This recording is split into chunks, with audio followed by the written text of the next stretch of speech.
Good day, everybody. Today I'm going to be reviewing the game Roller Coaster Tycoon. This game came out from Parker Brothers in 2002, and it is for 2 to 4 players.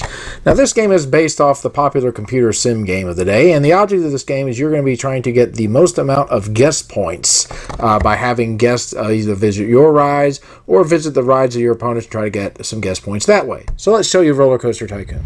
Okay, everybody, let's go ahead and get started and show you everything that is in this game. Here we have the game board, and this represents an amusement park, and we've got 3 3D rides on here. We've got the wooden roller coaster, the steel roller coaster, and then we have what is called the Whoa Belly. Now, in the beginning of the game, these are going to be removed from the board, and they're going to be entering the board once somebody ends up purchasing the rides, which I'll talk about here in a little bit. Now, throughout the board, you've got several different types of rides, and you got like the motion simulator, the go-karts, the haunted house, rides over there, rides all throughout the park. And you also have stalls, and these are things like the burger bar, the fries, the balloons, all kinds of rides over here. Now, throughout the game, these are going to be getting turned up as people purchase them. So, for example, if someone purchased the boat hire, they would go ahead and turn this over, and that would reveal that ride. River Rapids, same thing. This would be revealed. And this is going to be happening throughout the game with the different types of rides. Now, over here, we have what are called the guests, and these are going to be tokens that you're going to be moving throughout the game. Now, what you're going to be trying to do is you're going to be trying to get these guests to land on your ride, so you'll be able to collect what are called guest points. Now, if it turns out that you end up moving a guest to somebody else's ride, you will get guest points, but so will the player who owns the ride that you landed on. In the very beginning, everybody is going to be receiving $3 million. You've got a pair of dice over here. One die is a number die, and another die is a color die, which is going to represent the color guests that you're going to move. And then you also have the wild, which means you can move any guests.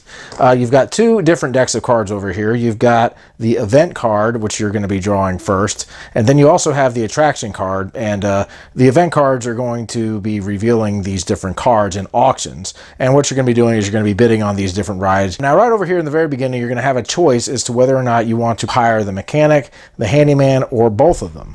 And the reason you're going to want to do that is because in these event cards, there are going to be times where you need to get a ride fixed or you need to get the park cleaned. If you don't have that particular individual, you're going to have to pay money.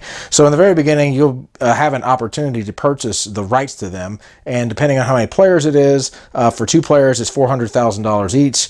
For 4 players, it's $200,000. For 3 players, it's going to be $300,000. And right over there on the corner is what is called the month marker. Now, throughout the game, the month marker is going to be moving down the calendar, and whenever it hits the game over space, that is going to signal the end of the game. And the month cards, again, are going to be here in the event cards.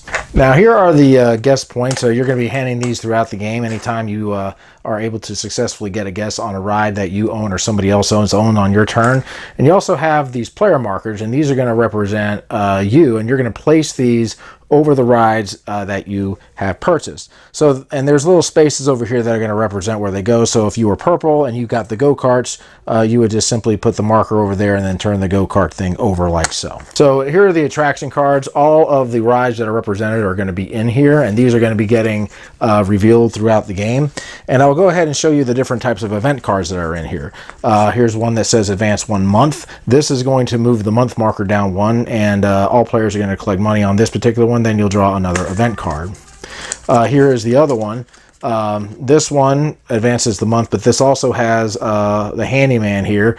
And if it turns out it's your turn and you don't have the handyman hired, you're going to have to pay this amount of money to the bank. And there's several cards like that in here. And here's some more of the event cards. Here's one that says move a guest to the log flumes.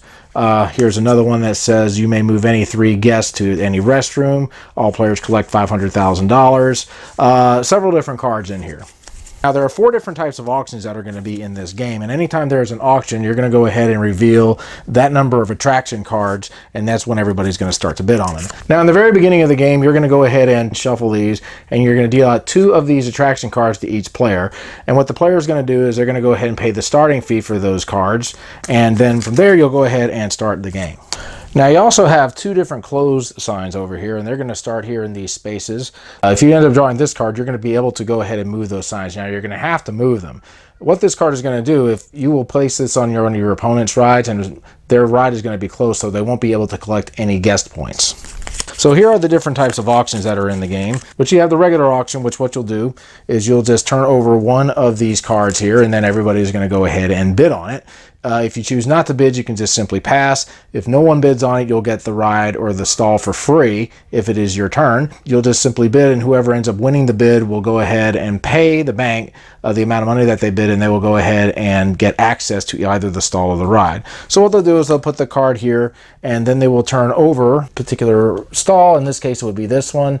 And let's say the blue player purchased it. He would go ahead and place a marker over there, signifying that he went ahead and won it. The double open auction, this simply means you're going to turn over two of these cards, like so. You'll place them down and they'll be face up. And then again, everybody's going to go ahead and bid, and whoever wins is going to get both of the rides. You also have the blind auction. With this particular auction, you're going to go ahead and draw the card, but it is not going to be revealed until after the end of the auction. So nobody's going to know what the ride is until afterwards.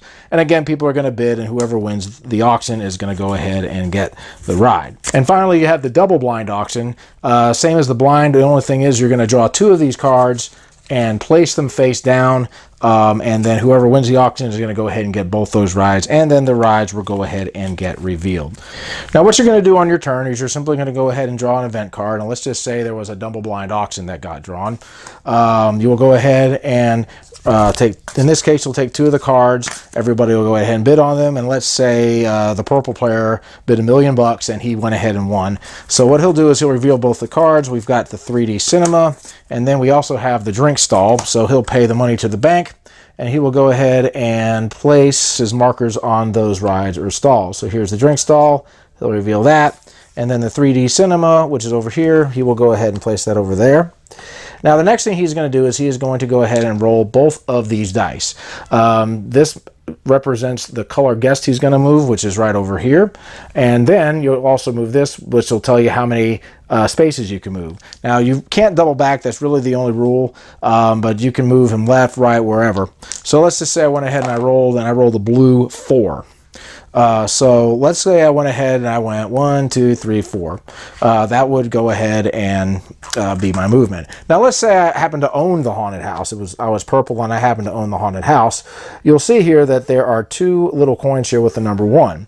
Now, there's two ways you can earn coins in this game with the board. If you end up moving a player onto your ride on your turn, you will get double the amount that is here. So I will end up receiving 4 of these little guest points over here for that. Now let's just say I happen to move the blue player to the cotton candy stall. I do not own it, but I will go ahead and get a guest point because I moved a guest over there. But the blue player will also receive a guest point, and then that will signify the end of my turn.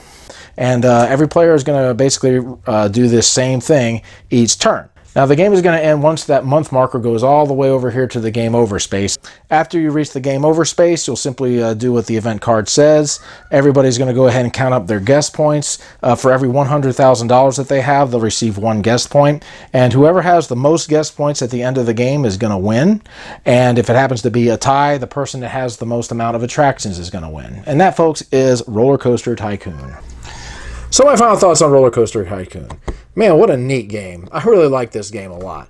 It's really simple to learn. I really like just the fact that, you know, in typical games, you have like your own piece that you move, but in this case, you've got guest pieces that you're going to be moving throughout the park. I really like that a lot. Now, there is some luck that is based on this game, but the game has got a great theme. I love the theme. I like the way the game plays, and it's cheap too. You can probably get a copy of this for about $15, $20 on eBay. Good game for the family, I think. If you're a fan of the series, I think this game captures it pretty well. So guys, that's my review of Roller Coaster Tycoon. See you later. Keep on gaming.